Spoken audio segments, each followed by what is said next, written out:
Friends, आज मैं constitutional law से थोड़ा डेविएट करके एक ऐसे इंटरनेशनल सिनेरियो पे आना चाहता हूं जो आजकल चर्चा में है, वो है अफगानिस्तान। हम डिस्कस करेंगे अफगानिस्तान की क्या फिजिकल स्टेटस है, कहाँ सिचुएटेड है, कितने प्रोविंसेस हैं, उसमें कितनी लैंग्वेजेस हैं, और ये जो करंट प्रॉब्लम आई है या इसके पहले भी 2001 में जो प्रॉब्लम इंटरवेंशन की आई थी वो क्यों आई थी, और इसमें इंटरनेशनल लॉ क्या कहता था। हमारा लीगल एस्पेक्ट होगा, क्योंकि लीगल एस्पेक्ट बिना पॉलिटिकल एस्पेक्ट से पूरा नहीं हो सकता। इससे कुछ पॉलिटिक्स की बात हम जरूर करेंगे, खास तौर से इंटरनेशनल पॉलिटिक्स की। तो आप देखिए, अफगानिस्तान एक ऐसा स्टेट है जिसमें 34 प्रोविंसेस हैं और एक बहुत डाइवर्स स्टेट है। कोई यूनिफॉर्मिटी या इस तरह नहीं है जैसे इंडिया है। इंडिया बहुत बड़ा स्टेट है, लैंग्वेजेस बहुत सारी बोली जाती हैं, सैकड़ों लैंग्वेजेस बोली जाती हैं, फिर भी इंडिया इंटैक्ट है due to its democratic structure. और कल्चरल फिनोमेना किसी डेमोक्रेसी को प्रॉप करने में, मेंटेन करने में बहुत बड़ा रोल प्ले करता है। अब आप देख लीजिए कि इंडिया, श्रीलंका, नेपाल इतने फ्यूल्स हुए हैं, इतने रिवोल्यूशंस हुए हैं, तमाम बातें होती हैं, लेकिन कभी मिलिट्री कूप करने की हिम्मत नहीं करती।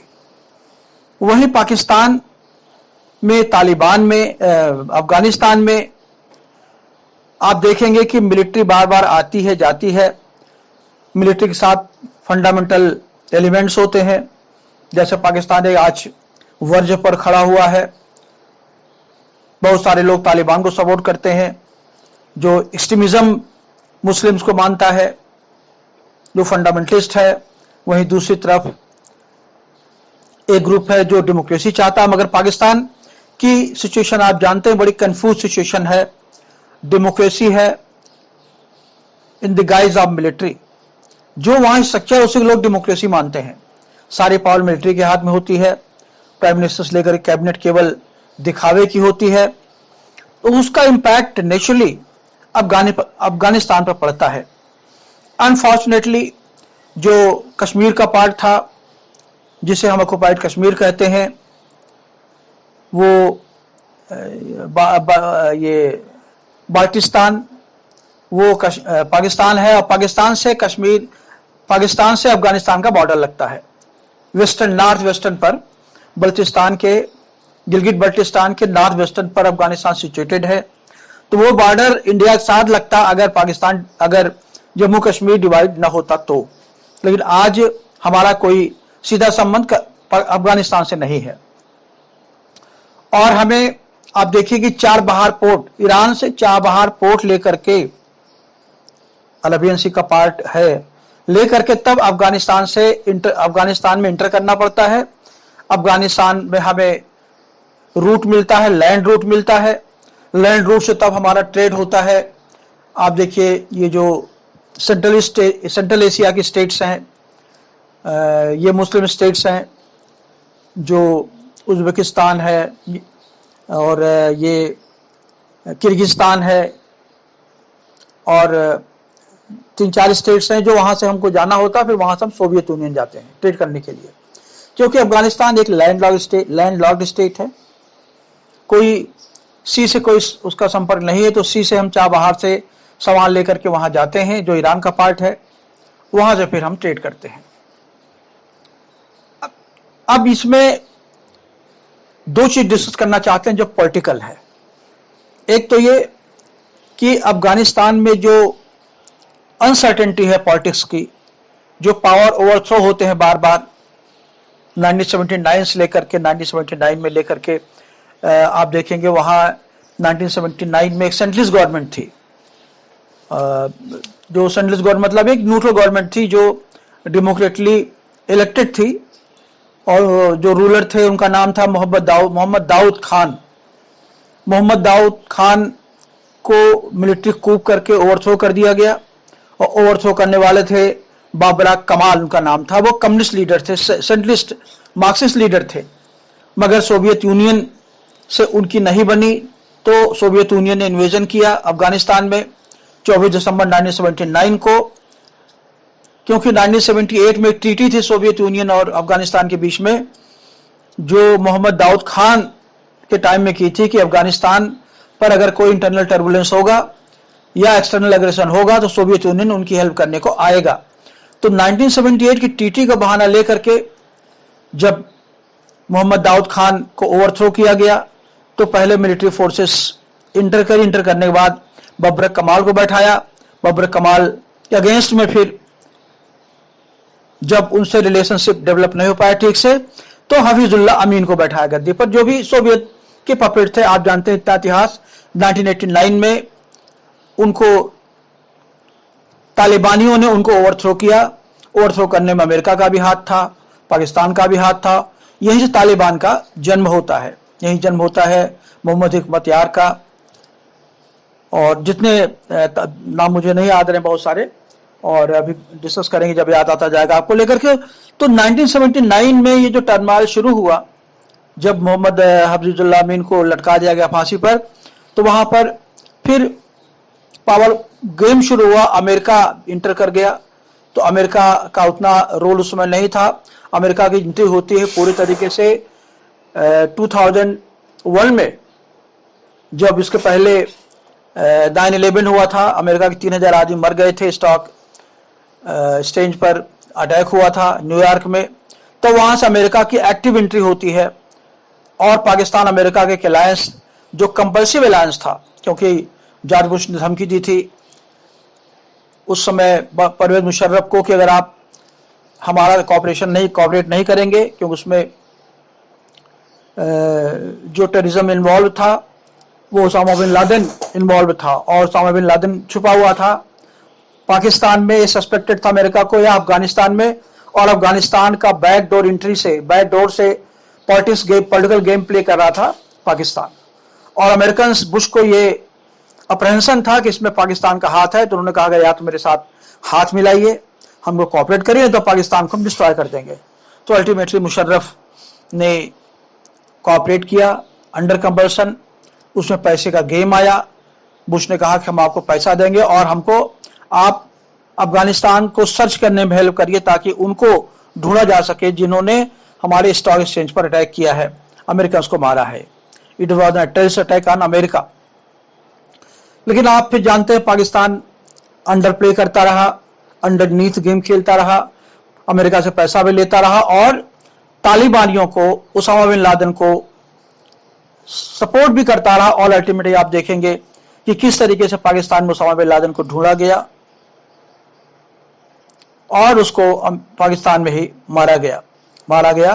तो ये पाकिस्तान का डुअल गेम है जो आज भी चल रहा है अफगानिस्तान को लेकर के। तो इंडिया की प्रॉब्लम है कि इंडिया का अफगानिस्तान से कोई बॉर्डर नहीं है सीधा, और तालिबानी पाकिस्तान में आते हैं, छुपते हैं, वहीं ट्रीटमेंट करते हैं, फिर वहां से अटैक टेररिज्म करने के लिए चले जाते हैं अफगानिस्तान। तो अफगानिस्तान और जो टेररिस्ट हैं, जो तालिबानी हैं, उनका एक क्लोज अलायंस है पाकिस्तान का, क्योंकि पाकिस्तान के फंडामेंटल एलिमेंट सपोर्ट करते हैं। पाकिस्तान भी दो गुट हैं तालिबानियों के। एक तो तालिबानी गुट है जो अफगानिस्तान का है, दूसरा है तालिबान तहरीके तालिबान पार्टी जिसको कहते हैं, जिसको पाकिस्तान सपोर्ट करता टू काउंटर दी अफगानिस्तान तालिबानी, अपने हैंड को और स्ट्रेंथन करने के लिए अफगानिस्तान में। तो आज स्थिति है, आपने देखा कि अफगानिस्तान में जो कूप हुआ उसमें जो उन्होंने जेल तोड़ा, उसमें बहुत सारे ऐसे भी हैं जो तहरीके तालिबान के लोग हैं जिन्होंने पाकिस्तान में अटैक किया था। आप याद करिए कुछ साल पहले, 3-4 साल पहले अटैक हुआ था लाल मस्जिद पर और मिलिट्री स्कूल पर, जिसमें बहुत सारे बच्चे मारे गए थे। तो ये तहरीके तालिबान का ही काम था। तो अभी तक पाकिस्तान अंतर करता रहा गुट तालिबान, बैग तालिबान पर। तो गुट तालिबान को वो अफगानिस्तान का तालिबान मानता रहा है और बैग तालिबान को तहरीके तालिबान मानता रहा, जो पाकिस्तान में सिचुएटेड, जो पाकिस्तान में है और जिनको सपोर्ट करता है। मगर ये भ्रम उसका टूट चुका है। अब पाकिस्तान के रूलर से कह रहे हैं कि दोनों में कोई डिफरेंस नहीं है, both are the same things. ये अब इंडिया का क्या रिलेशनशिप अफगानिस्तान से? अफगानिस्तान का इंडिया से कोई रिलेशनशिप केवल इतना ही डेवलपमेंट का रिलेशनशिप है। इंडिया कोई पॉलिटिकल इन्वॉल्वमेंट नहीं चाहता, ना मिलिट्री इन्वॉल्वमेंट चाहता उसमें, क्योंकि इंडिया बहुत एक्सपीरियंस कंट्री है। वो फेट श्रीलंका में भी देख चुका है 1988 में, जब राजीव गांधी ने इंटरवीन किया था एलटीटी को खत्म करने के लिए, और अमेरिका के फेट को ही पूरी दुनिया में देख चुका है कि जहां जहां मिलिट्री इन्वॉल्वमेंट होता, चाहे यूएसएसआर का हुआ चाहे अमेरिका का हुआ है, उसका एंड कभी पॉजिटिव नहीं होता, कभी अच्छा नहीं होता। जो इंटरवीनिंग फोर्सेस होती है उनको हटना पड़ता है। ऐसे आप देखिए 1979 में चाइना अटैक किया था वियतनाम में, कुछ नहीं कर पाया। अमेरिका मिडिल ईस्ट में, इंडो चाइना में वियतनाम से भागना पड़ा उसको अल्टीमेटली लेकर के। तो जो इंटरवेंशन है, इंटरवेंशन का जो रिजल्ट है बहुत बुरा होता है। और अमेरिका तो शुरू से इंटरवीन करता रहा है डेमोक्रेसी के नाम पर, सरकारें बचाने के नाम पर। अभी जब कोई रेफरेंस आएगा तो हम डिस्कस करेंगे, अदरवाइज बहुत इररिलेवेंट हो जाएगा वो। तो हम अब यहां बात करना चाहते हैं कि जो तालिबान आया है पावर में, तालिबान के पहले गनी की सरकार थी जिसको इंडिया सपोर्ट करता रहा है, और डेवलपमेंट को लेकर के, और इंडिया ने काफी $3 बिलियन वहां एक्सपेंड किया है, रोड्स बनवाई है, बिजली घर बनवाया है, पार्लियामेंट का स्ट्रक्चर बिल्डिंग बनाई है, लोगों को एजुकेट किया है, वहां मिलिट्री को ट्रेनिंग देता है इंडिया में। बहुत सारे पॉजिटिव डेवलपमेंट्स जो अफगानिस्तान को होना चाहिए था वो इंडिया ने किया है और करने की कोशिश करता रहा है। अब क्वेश्चन ये है कि तालिबान आने के बाद इंडिया का क्या रोल होगा, ये तो इसको अब हम डिस्कस करेंगे अभी चल करके, एक एक करके आने के बाद। पहले समझने की कोशिश करते हैं कि तालिबान या अफगानिस्तान है क्या। देखिए, अफगानिस्तान बहुत उबड़ खाबड़ प्रोविंस है। बहुत सारे ऐसे आप पेपर में पढ़े होंगे आप कि जब तालिबान आए तो काबुल देख के वो भौचक्के हो गए, उन्होंने ऐसा सिटी कभी देखा नहीं था। मतलब वो पहाड़, अफगानिस्तान के पहाड़ियां वैसे जैसे इंडिया के बड़े बड़े जंगल, जैसे निकोबार आइलैंड के जो जंगल हैं, जो आइलैंड्स हैं, जंगली रहते हैं। भले उन्होंने दुनिया देखी नहीं थी, मोटर क्या होती है, साइकिल क्या होती है, वो सिर्फ घोड़ा जानते हैं, पैदल जानते हैं। हाँ, बंदूकें मिलती रही उनको, हजारों सैकड़ों मील वहां डिजर्ट होता है, एजुकेशन का नामो निशान तक नहीं है। तो बहुत डाइवर्सिटी है अफगानिस्तान में। वहां पर अफगानिस्तान में आप देखिए 34 प्रोविंसेस हैं टोटल, लेकिन एक दूसरे का संपर्क बहुत मुश्किल से हो पाता है। इसीलिए कोई भी रूलर, चाहे वो अंग्रेज रहा हो या अमेरिका रहा हो, सोवियत संघ रहा हो, कभी पूरे अफगानिस्तान पे कब्जा नहीं कर पाया। इवन तालिबान नहीं कंट्रोल कर पा रहा है। आप देखिए पंजशीर घाटी में दोस्तम की फोर्सेस वहां, और साले की फोर्सेस जो पहले वाइस प्रेसिडेंट थे वो मिलकर के लड़ रहे हैं। तो अब वो कहा जा रहा है कि पंजशीर घाटी में तालिबान से छुड़ा लिया उन्होंने, और अभी भी लड़ाई जारी है। और इससे अंदाजा लगा सकते हैं कि डाइवर्सिटी का, कि जो टेरिटोरियल एरिया है अफगानिस्तान का, वो सारा एरिया सटा हुआ है चाइना से, मुस्लिम से। तो ताजिकिस्तान, उज्बेकिस्तान, किर्गिस्तान का देखेंगे, अफगानिस्तान के नॉर्थ वेस्ट में अल्टीमेटली जोड़ता है जो रूस को जाकर के लेकर के, और ईस्ट में, नॉर्थ ईस्ट में चाइना है। तो चाइना से भी बाउंड्री है करीब 71 किलोमीटर की अफगानिस्तान से, और वेस्टर्न, नॉर्थ वेस्टर्न में बहुत बड़ी बाउंड्री है, कई स्टेट से है, तुर्कमेनिस्तान भी है उसमें। तो सारे मुस्लिम स्टेट्स हैं। और अफगानिस्तान, इंडिया अफगानिस्तान के साउथ में है, साउथ वेस्ट में ईरान है जो सीधे अरब सी को लिंक करता है, और इंडिया ने चाबहार पोर्ट उसी से लेकर के अफगानिस्तान से अपने को कनेक्ट करने की कोशिश की है, क्योंकि अफगानिस्तान लैंडलॉक्ड स्टेट होने के कारण, और जो ऑक्युपाइड कश्मीर है, गिलगिट बल्टिस्तान का पाकिस्तान का ऑक्युपेशन होने के कारण इंडिया का कोई सीधा कॉन्टेक्ट उससे नहीं है, पहले था। और इसलिए देखिए इंडिया अफगानिस्तान के रिलेशंस बहुत अच्छे रहे शुरू से लेकर के। अफगानिस्तान में शुरू में हिंदू कल्चर था, फिर बौद्ध आया, दोनों मिक्स रहे। आप देखिए बामियान को पिछले तालिबानियों ने 2001 में तोड़ दिया था। इसे लगता है कि वहां पर बौद्ध कल्चर बहुत दिन तक रहा है। ये बौद्ध कल्चर का जो जेनेसिस है वो सम्राट अशोक की देन है। अशोक के आने के बाद केवल अफगानिस्तान नहीं बल्कि चाइना, इंडो चाइना में, वियतनाम में, कंबोडिया में, लाओस में, सब जगह बुद्धिज्म फैला। इसके पहले हिंदुइज्म था। तो आप सोचिए एक जमाने में इंडिया का जो जोग्राफिकल एरिया था बहुत बड़ा था, फिर धीरे धीरे के इंटरप्शन हुआ, फिर इस्लाम आया, इस्लाम के बाद वहां मुस्लिमाइजेशन हुआ, कट्टरता आई और जो पोजीशन आज आप देख रहे हैं अफगानिस्तान में एक्सट्रीम फेज है जिसको पाकिस्तान भुगत रहा और अल्टीमेटली इंडिया भी भुगत रहा किसी न किसी तरीके से। इंडिया में भी कुछ ऐसे एलिमेंट्स है डिसग्रंटल्स जो चाहते हैं कि शरीयत ला अप्लाई करे और मुस्तफ़ा का शासन लो। ये रूलर मदीना की बात करते हैं। कुल मिलाकर के डेमोक्रेसी में रह करके भी इंडिया में कुछ लोग ऐसे हैं जो अभी भी ज्यादा रेडिकलाइज्ड हैं, मगर चूंकि इंडिया कॉन्स्टिट्यूशन बहुत ही सेकुलर है, डेमोक्रेटिक है, बैलेंस है, इसलिए यहाँ पर उनको ज्यादा भाव नहीं मिल रहा है।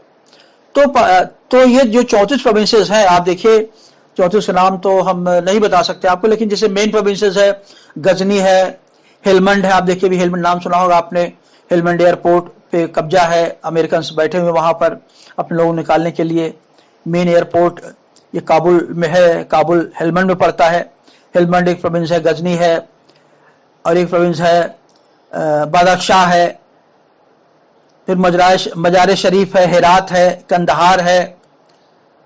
ये सब पंजशीर जिसमें बहुत बड़ा है, पंजशीर, मजार शरीफ, कंदहार और हेलमंड और गजनी, ये 4-5 प्रोविंसेस जो बड़े फेमस है। गजनवी, आप इतिहास पढ़े होंगे तो महमूद गजनवी गजनी से ही आया था। और इंडिया के relations from very ancient period India से रहे अफगानिस्तान में। अफगानिस्तान में आप देखिए गांधारी, कंधार को गंधार कहा जाता था, जहां से शकुनी आते थे और जहां से धृतराष्ट्र की वाइफ आती थी। ये सब रिलेशंस इंडिया से बहुत पुराने से लेकर के मिडवल तक रहे हैं। इसके बाद इंग्लिश आ गए थे। अंग्रेजों टाइम में अफगानिस्तान इंडिया का ही पार्ट हुआ करता था। तो अब सिचुएशन बदली है 1979 से, जब सोवियत यूनियन इंटरवीन करता 24 दिसंबर को, वहीं से फिर एंट्री होती है अमेरिका की। क्योंकि जब से अमीन पावर में आए तभी से अमेरिका लगा हुआ है, और अल्टीमेटली उसको मौका मिलता है 2001 में, जब अमेरिका पर अटैक होता है उसामा बिन लादेन का, तो वहां से अमेरिका डायरेक्टली इन्वॉल्व हो गया और पाकिस्तान का इन्वॉल्वमेंट वहां ज्यादा बढ़ गया। जो पोजीशन आज की है वो यही है। पश्तून केवल रीजनल ही अफगानिस्तान केवल एरिया वाइज ही डाइवर्स नहीं है, बल्कि लैंग्वेज वाइज बहुत डाइवर्स है, क्योंकि आसपास का जो एरिया है वहां की लैंग्वेज, जैसे पश्तून है। अब पाकिस्तान में जब आप जाइएगा अफगानिस्तान के साउथ में, तो पश्तून है जिसको फाटा कहा जाता है, frontier agency of administrative agencies कहा जाता है फाटा, जिसको वजीरिस्तान भी कहा जाता है, जहां के ट्राइबल एक टाइम में आकर के कश्मीर पे 1947 में अटैक किया था, जो आज कश्मीर की प्रॉब्लम है। तो अब ये वहां पश्तून लैंग्वेज है, ताजिक लैंग्वेज है, ताजिकिस्तान बगल में है, हजारा लैंग्वेज है, उज़्बेक लैंग्वेज है उज़्बेकिस्तान की, तुर्क लैंग्वेज है तुर्कमेनिस्तान की, बलूच लैंग्वेज है, पाशी लैंग्वेज है, गुज्जर लैंग्वेज है, अरब लैंग्वेज है, किर्गिज लैंग्वेज है, पामीर लैंग्वेज है। ये सारी लैंग्वेजेस हैं, काफी लैंग्वेजेस हैं, आप पूरा नहीं गिना सकते हैं, लेकिन वो काफी डाइवर्स है लैंग्वेज वाइज भी और रीजन वाइज भी। आप इमेजिन नहीं कर सकते कि अफगानिस्तान में तोरा बोरा के पहाड़ियों में ये उसामा बिन लादेन छिपा था, अमेरिका उसको ढूंढ नहीं पाया सालों, फिर जाकर के वो पाकिस्तान में छिपा और तब जाकर के मिल पाया। अब तोरा बोरा के पहाड़ियों की इमेजिन करिए कि कैसी होंगी, कैसी उसमें केव्स होंगी, गुफाएं होंगी जिसमें टेररिस्ट छिपते हैं। तो अभी तक क्या होता रहा है, अमेरिका उनको क्यों फेल नहीं कर पाया? उसका रीजन था कि अमेरिका, दो प्रॉब्लम थी। पहला तो अमेरिका के एयर अटैक, अमेरिका के पास एरियल अटैक के अलावा कोई पॉसिबिलिटी नहीं थी। नीचे तालिबान कुछ मरते थे, कुछ छिप जाते थे, कभी पूरे नहीं मरे। और दूसरी चीज, पाकिस्तानी गवर्नमेंट में करप्शन बहुत था। आप देखिए करजई पैसा लेकर के भाग गए बहुत ज्यादा, ये पूरा उनकी गवर्नमेंट में था। वो 3 लाख के फोर्सेस की बात करते हैं हमारे पास है, लेकिन है नहीं, केवल पेपर पर है। तो 3 लाख फोर्सेस का पैसा वो अमेरिका से लेते थे, वहीं से अमेरिकन सैलरी दिया करते थे अफगानिस्तान सोल्जर्स को। और जब सिविल वार हुआ, जब अमेरिकन तबुल में आ गए, तो सैलरी मिलना बंद हो गई, डिमोरलाइज होकर के वो सारे लोग अफगानिस्तान से मिल गए। तो क्योंकि उन्हें लगा कि हमारा कोई फ्यूचर अमेरिकन के साथ नहीं है, ये छोड़ करके भागने अल्टीमेटली है। करजई बदनाम थे अपने करप्शन के लिए, उनकी गवर्नमेंट पूरी बदनाम थी, सेक्स स्कैंडल्स बहुत होते थे। और अफगानिस्तान में करज़ई गवर्नमेंट के फॉल का बहुत बड़ा रीजन है कि आर्मी डिमोरलाइज थी, लड़ने को तैयार नहीं थी और उनके ऊपर साइकोलॉजिकल प्रेशर तालिबान का बहुत ज्यादा था। उन्होंने कहा कि हम तुम तो एक ही हैं, अगर लड़ोगे तो तुमको मारेंगे, नहीं लड़ोगे तो तुमको हम बख्श देंगे। अल्टीमेटली आपने देखा कि उन्होंने एमनेस्टी डिक्लेरेशन की है, एम्प्लॉइज के लिए भी, ऑफिसर्स के लिए भी, मिलिट्री वालों के लिए भी। अब करेंगे नहीं करेंगे दैट इज डिफरेंट क्वेश्चन, लेकिन उनका जो साइकोलॉजिकल प्रेशर बहुत डाला उन्होंने मिलिट्री आर्म फोर्सेस पर भी और सिविलियंस पर भी, और इसका रिजल्ट आप देख रहे हैं कि by and large within span of months, साल भी नहीं और बल्कि देश भी कहिए, उन्होंने काबुल पर अपना ऑक्यूपेशन कर लिया। एट्रोसिटीज वहां हो रही हैं। अमेरिका की क्रेडिबिलिटी उनको मालूम है, अफगानिस्तान की जो फोर्सेस थी उनको पता था अमेरिका की क्रेडिबिलिटी ज्यादा नहीं होती, क्योंकि वर्ल्ड में अमेरिका किसी के साथ पूरा साथ नहीं दिया है। चाहे वो इंडिया का, आप हिस्ट्री देखिए 50s का तो पाकिस्तान के साथ था, अब इंडिया के साथ है। इसी तरह आप देखिए 70s और 19 में लैटिन अमेरिका में ग्वाटेमाला वगैरह में इंटरव्यून करता रहा वो, फिर छोड़ चला गया, क्यूबा में इंटरव्यून किया, किसी के साथ अल्टीमेटली नहीं दिया वो।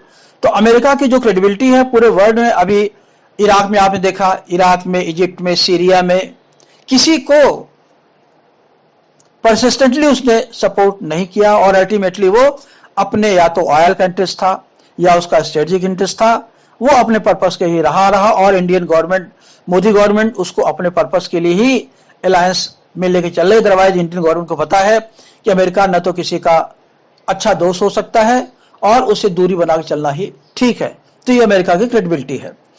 अब ये यहां पर हम, ये तो पॉलिटिकल बात हो गई।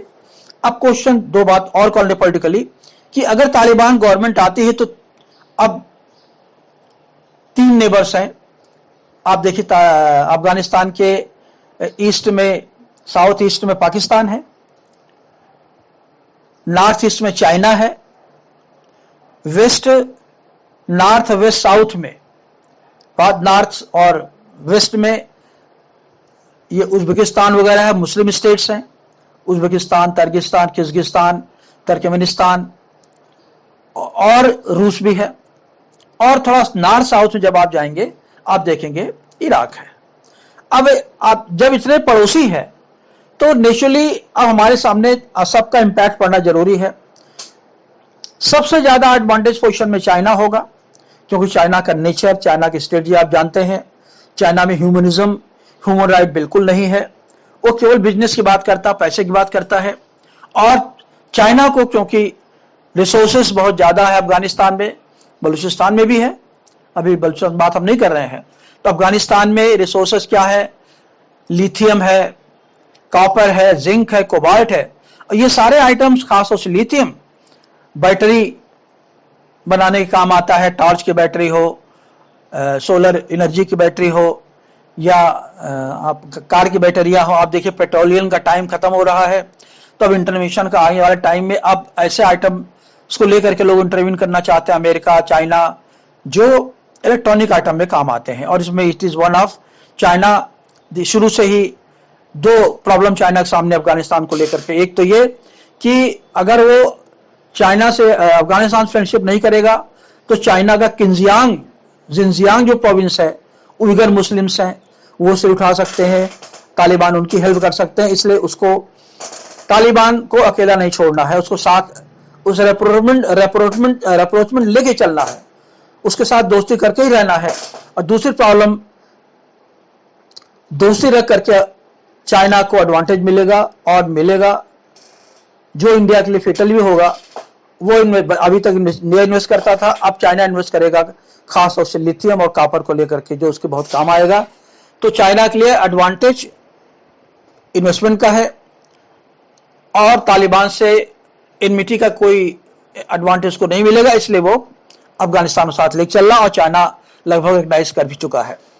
अब देखिए पाकिस्तान में, पाकिस्तान के लोग बहुत खुश हो रहे हैं, खुशियां मना रहे हैं, लेकिन पाकिस्तान के लिए बहुत अच्छा सिग्नल ये नहीं है, क्योंकि पाकिस्तान के फंडामेंटल एलिमेंट्स को तालिबान छोड़ने वाले नहीं है। तालिबान का बेसिक कैरेक्टर ही वही है। अगर आप सांप को कितना भी अच्छे तरीके से रखें, दूध पिलाएं, वो तो सांप ही रहेगा। शेर को कितना भी पालेंगे, वो शेर ही रहेगा, अपना बेसिक कैरेक्टर नहीं बदलेगा। तो तालिबान का जो बेसिक कैरेक्टर है, इलिटरेसी का, प्रिमिटिवनेस का और क्रुएल्टी का वो आज भी है वुमेन को लेकर के। और अगर पाकिस्तान में उसका इन्फ्लुएंस बढ़ सकता है तो वहां की वुमेन की हालत आप अभी भी देख रहे हैं क्या हालत है। पाकिस्तान की हालत और बद से बदतर हो जाएगी और पाकिस्तान में सिविल वार भी शुरू हो जाएगा, क्योंकि अफगानिस्तान में भी सिविल वार होने वाला है। समझिए कि पाकिस्तान तालिबान का पूरा कंट्रोल हो गया, ये साइकोलॉजिकल वार उसने जीता है। अब इसमें सारी पावर फिर इन्वॉल्व होंगे, अमेरिका फिर इन्वॉल्व होगा, क्योंकि अमेरिका करेक्टर ये रूस को काउंटर करेगा, चाइना को काउंटर करेगा, इसलिए Afghanistan is again going to be imperilled by the civil war. तो अब ये देखिए रूस का क्या इंटरेस्ट है। रूस का इंटरेस्ट ये है कि रूस के नॉर्थ के सारे पड़ोसी मुसलमान हैं और उसका बहुत सारे एरियाज में मुसलमान है रूसों के, जो पहले रूस के साथ थे। बाद में 1991 में गोबरोज के टाइम में सब इंडिपेंडेंट हो गए, अलग हो गए, जब रूस का विघटन हो गया यूएसएसआर का। तो उसको भी डर है कि अगर वो तालिबान को ऑर्गेनाइज नहीं करेगा तो उसके लिए अपनी प्रॉब्लम हो सकती है, क्योंकि उसके साथ भी मुस्लिम पॉपुलेशन है ज्यादा। अब इंडिया के लिए क्या प्रॉब्लम हो सकती है? इंडिया के लिए दो प्रॉब्लम तो बहुत बड़ी हो गई। एक तो सारा इन्वेस्टमेंट उसका खत्म हो गया अफगानिस्तान में, डिटेल में हम नहीं जाएंगे। चाबहार पोर्ट चला गया हाथ से, जब इंडिया के हाथ से गया तो चाइना के हाथ में आएगा, क्योंकि तालिबान है वो। कोई फ्रेंडली गवर्नमेंट होती है तभी कुछ इन्वेस्टमेंट हो पाता है। दूसरा जो फियर इंडिया का है वो इंटरनल फियर है। इंडिया में जिहादी एलिमेंट्स भी आगे आ सकते हैं और इंडिया में भी सिविल वार तो नहीं होगा, क्योंकि इंडियन मुस्लिम्स ऐसे नहीं हैं, लेकिन उसमें से कुछ एलिमेंट्स ऐसे हैं जो आज भी जिहाद का सपना लेके चलते हैं, अपने को जो तालिबानाइज करने की कोशिश करते हैं। जैसा देखा आपने पहले आईएसआई के साथ कितने लोग पकड़े गए, खासतौर से केरल में, कुछ नॉर्थ इंडिया में है। तो उनको भी काउंटर करना एक इंडिया के लिए प्रॉब्लम होगी और अलग से उसका एफर्ट करना पड़ेगा। तो इंडिया में एक्सटर्नल प्रॉब्लम हो इन्वेस्टमेंट की, दूसरी प्रॉब्लम होगी इंटरनल प्रॉब्लम होगी उन एक्सट्रीमिस्ट एलिमेंट्स को काउंटर करने के लिए। तो ये जो तालिबान आया है, अब सबको ही प्रॉब्लम कुछ न कुछ तो है, चाइना को भी है, इंडिया को भी है और पाकिस्तान को भी है, रूस को भी है। अब रूस, अब 4 कंट्री ऐसे हैं जो तालिबान को ऑर्गेनाइज करने के वर्ज पर है। आप देखिए जिन्होंने अपने डिप्लोमेट्स को हटाया नहीं वहां से, उनका कहना यह है कि तालिबान अश्योर किया है कि हमारा नुकसान नहीं करेंगे, मगर इंडिया अभी उस पर यकीन नहीं कर पा रहा है, इसलिए अपने डिप्लोमेट्स को निकाल लिया है, निकालने की कोशिश में भी है। तो वो कंट्री है, रूस है, पाकिस्तान है जैसे मैंने बताया भी आपको, चाइना है, यूएई है, यूएई जहां सारा दोहा में नेगोशिएशन हुआ है, और 5वां कंट्री जो आ रहा खुल करके या जो है वो बांग्लादेश है, क्योंकि बांग्लादेश में फंडामेंटल एलिमेंट बहुत ज्यादा है और बांग्लादेश गवर्नमेंट डर है अगर वो ऑर्गेनाइज नहीं करेंगे तो उनके यहाँ भी एक कूप हो सकता है, विद्रोह हो सकता है। तो चाइना, रूस, यूएई, पाकिस्तान और बांग्लादेश, 5 कंट्री है जो इसको इमीडिएटली रिकॉग्नाइज कर सकते हैं। और इंडिया, अमेरिका, ये सब ऐसे कंट्री हैं जो वेट एंड वॉच की पोजीशन में है। इंडिया तो रिस्क ले नहीं सकता।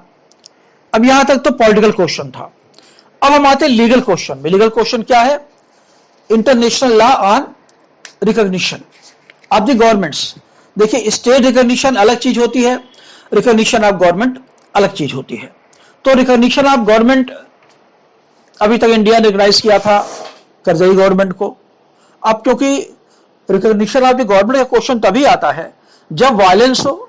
आप इंटरनेशनल में पढ़ा होगा आपने कि क्योंकि जो गवर्नमेंट पीसफुली बनती है उसको रिकॉग्नाइज करने का, न रिकॉग्नाइज करने का कोई सवाल नहीं है।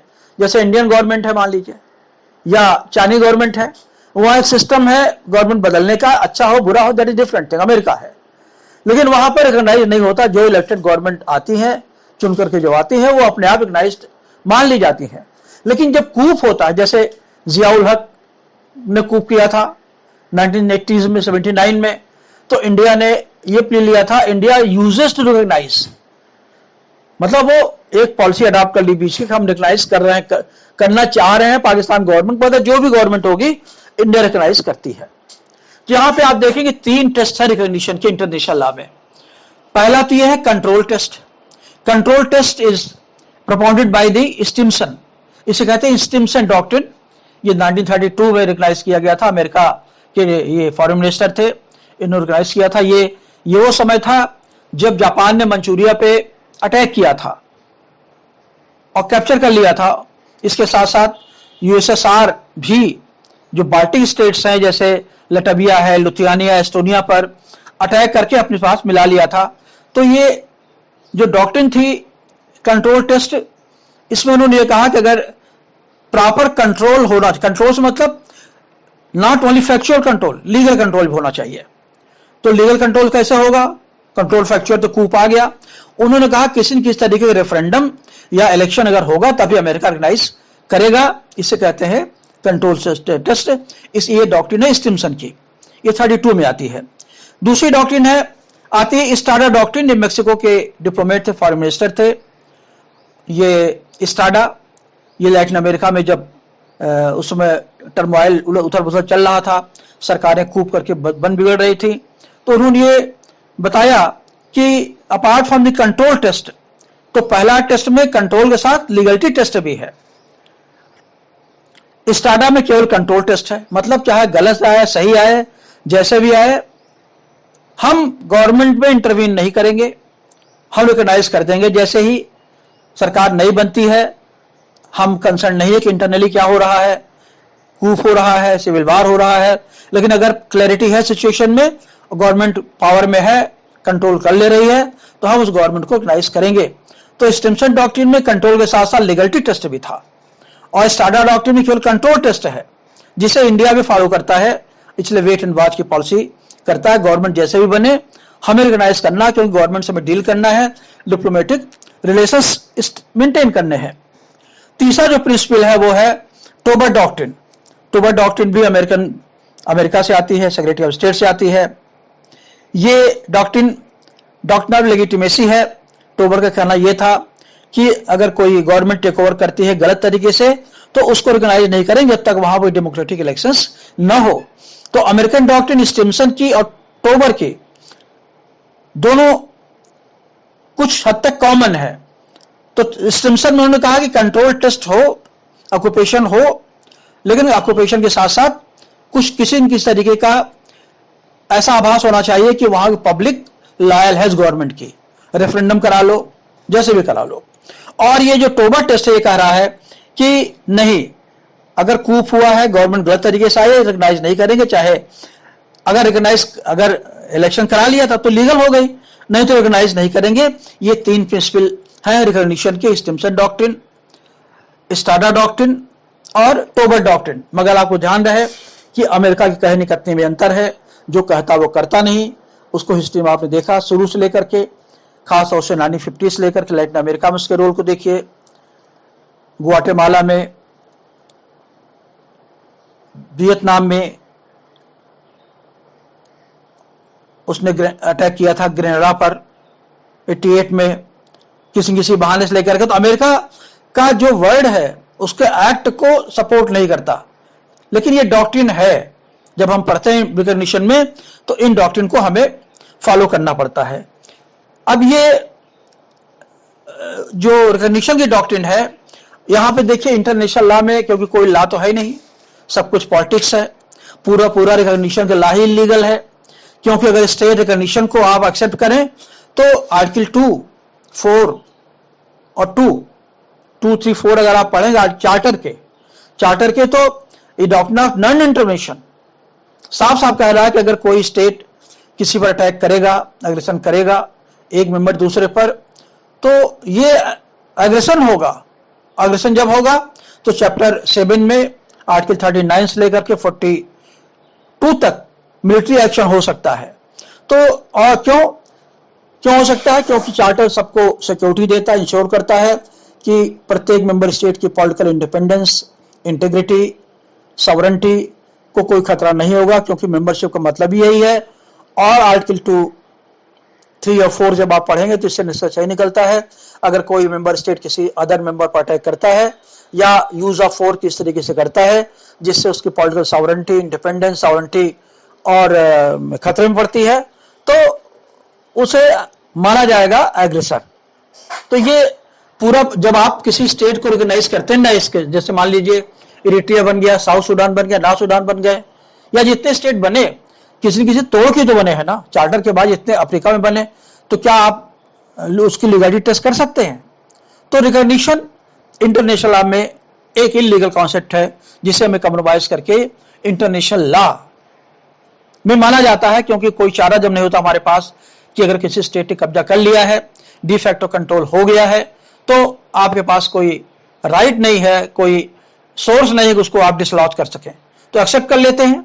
60s में देखिए आपने सोवियत यूनियन ने अटैक कर लिया ईस्ट जर्मनी पे, कई साल तक रहा। 1991 में जब तक दोनों को मर्जर नहीं हुआ तब तक ईस्ट यूरोपियन कब्जा बना रहा। 1917 में चाइना रूस में क्या हुआ था, रिवॉल्यूशन हो गया था, बोल्शेविक गवर्नमेंट आ गई थी, मिल्शेविक हटा करके अलेक्जेंडर को हटा दिया गया। इससे 1949 में चाइना में देखिए हटा दिया गया, जब ताइवान बना, अब तो ताइवान अलग क्लेम कर रहा है लेकिन चाइना कहता मेरा पार्ट है। तो ये कोई इंटरनेशनल लॉ में बाद में निक्सन ने रिकॉग्नाइज कर दिया उसको भी, रूस को भी बाद में यूएसएसआर को रिकॉग्नाइज कर दिया, ब्रिटेन ने भी। अल्टीमेटली डिफैक्टो और डी यूरे जो दो कॉन्सेप्ट इंटरनेशनल लॉ में है, डिफैक्टो जब दे दिया और गवर्नमेंट स्टेबल हो गई स्टेट, तो उसे रिकॉग्निशन दे देती है। लेकिन यहां पर हमारा कंसर्न रिकॉग्निशन ऑफ गवर्नमेंट से नहीं है, हमारा concern legitimacy of the government से, स्टेट से नहीं है। तो स्टेट रिकॉग्निशन का कॉन्सेप्ट थोड़ा डिफरेंट है, और गवर्नमेंट के रिकॉग्निशन में तीन डॉक्ट्रिन, स्टिम्सन, स्टाडा और टोबर, तीन डॉक्ट्रिन दी गई है।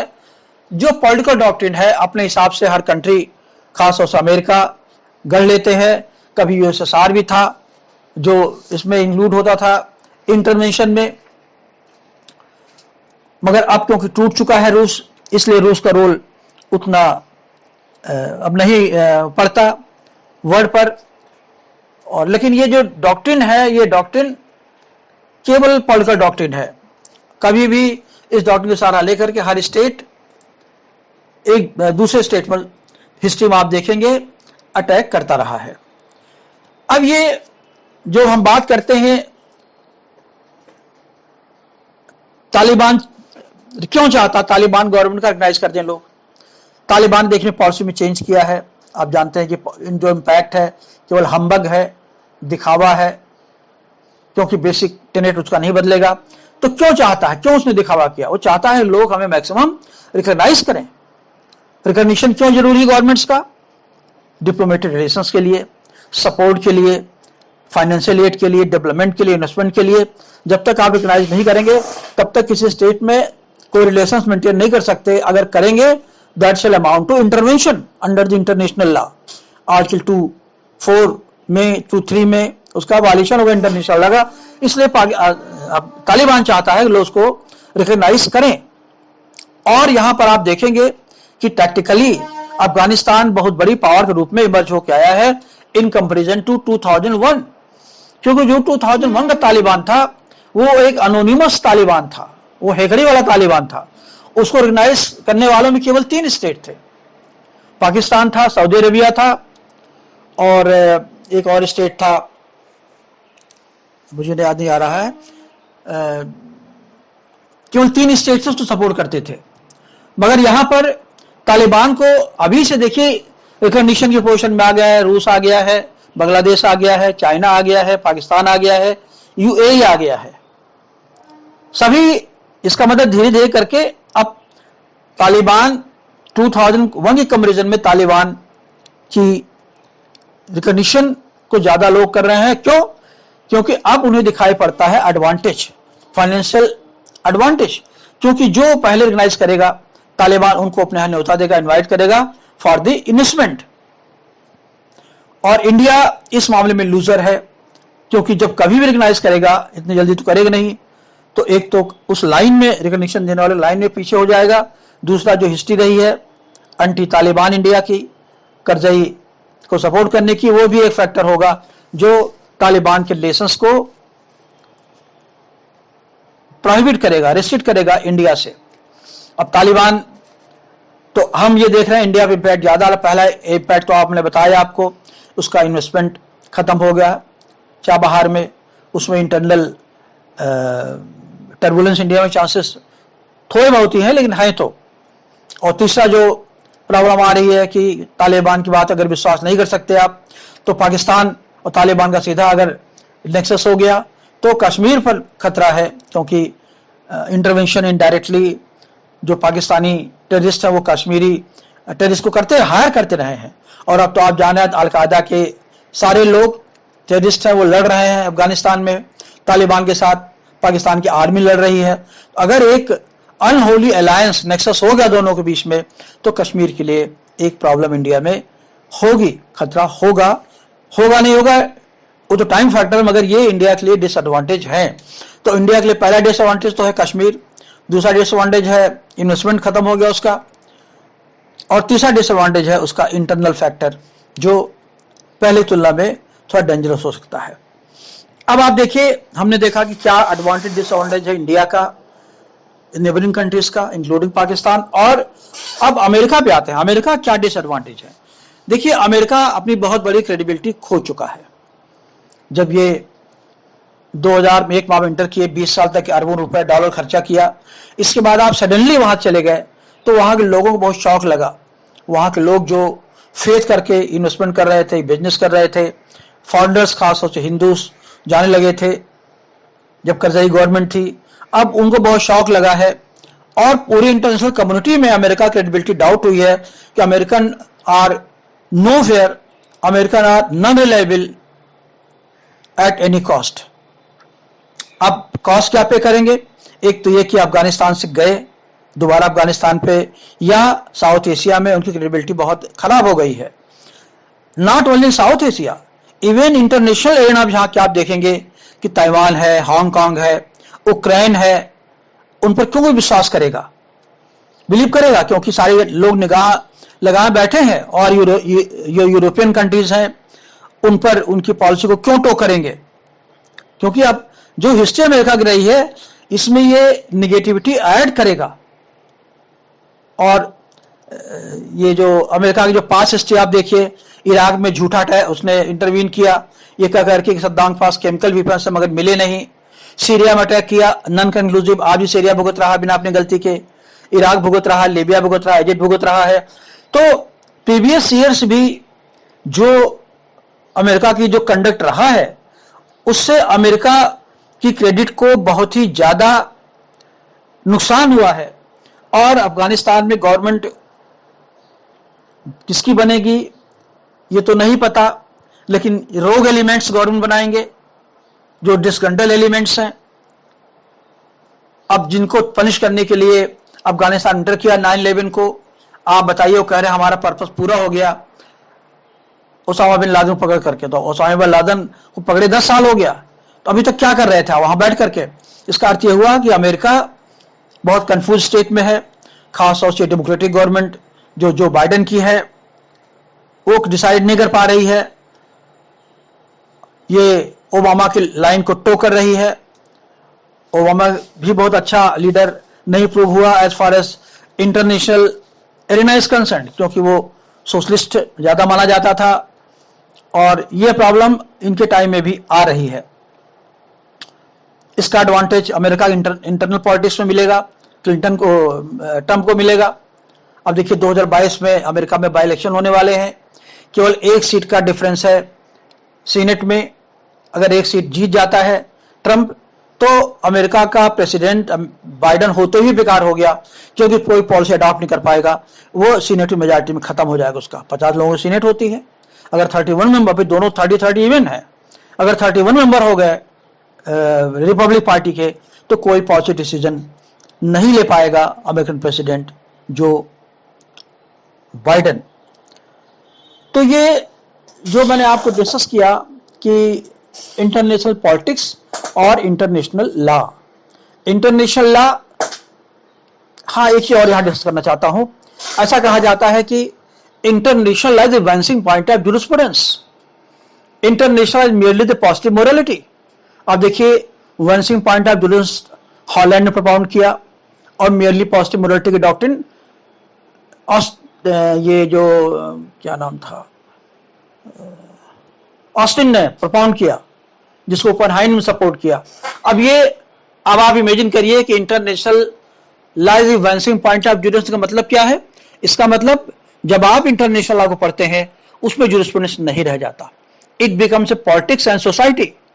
तो इसीलिए ऑस्टिन कहते हैं international law is mainly the positive morality.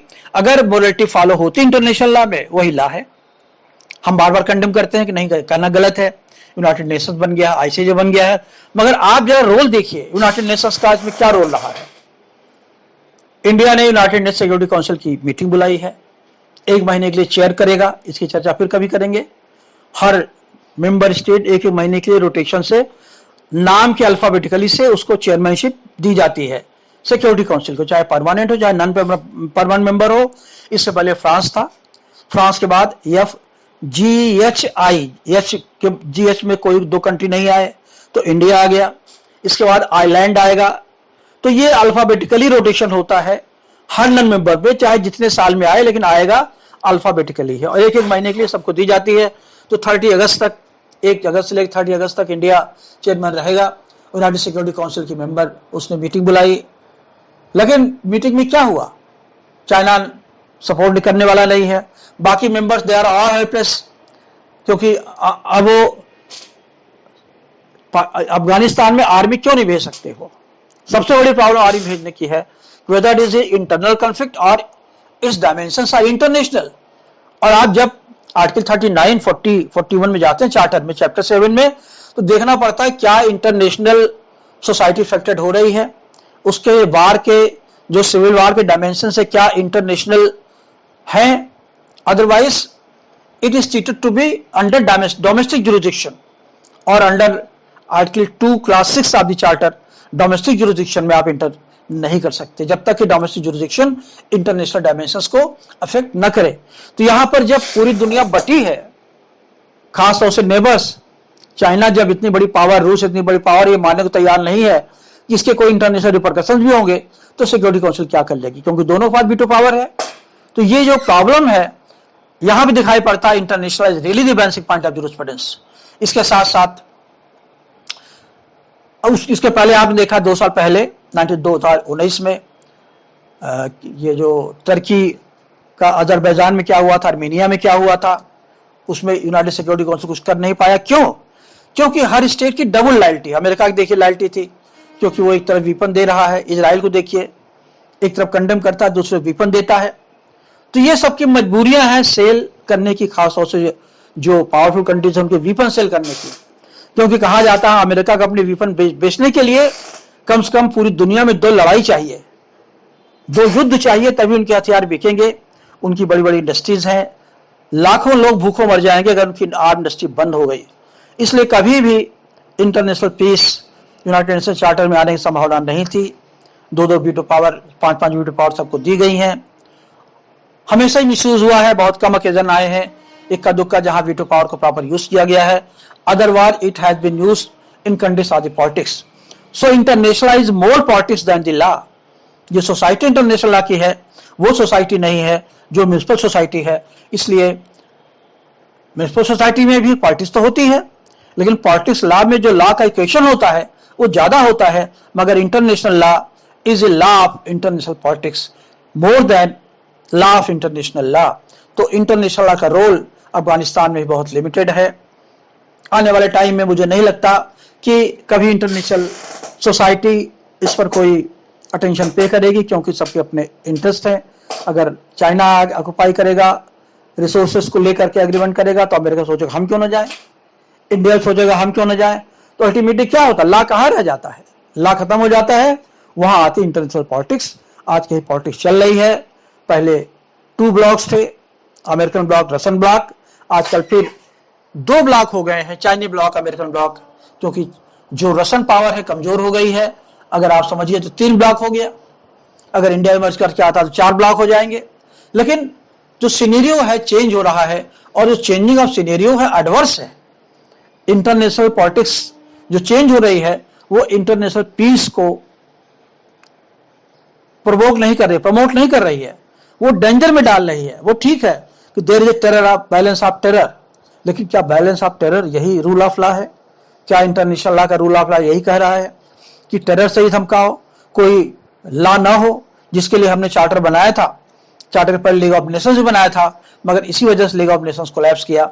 और ऐसा लगता है कि वर्चुअली यूएन चार्टर भी कोलैप्स हो चुका है, क्योंकि वर्चुअली यूनाइटेड नेशंस का कोई role as far as law and order, public world order is concern, कोई नहीं रह गया है। हाँ, उसकी जो सब्सिडरी ऑर्गन्स हैं, WHO, IMF, IBRD, ये जो IBRD या जो WHO, ये सब जितने ऑर्गेनाइजेशंस हैं, फूड एंड एग्रीकल्चर ऑर्गेनाइजेशन, ये इकोनॉमिक एस्पेक्ट पर कुछ काम कर रही है, लेकिन वो they are not main organs of the United Nations, क्योंकि यूनाइटेड नेशंस खाली 6 ऑर्गन है जो मेन है, बाकी जितने ऑर्गन्स हैं वो सब्सिडरी ऑर्गन्स हैं।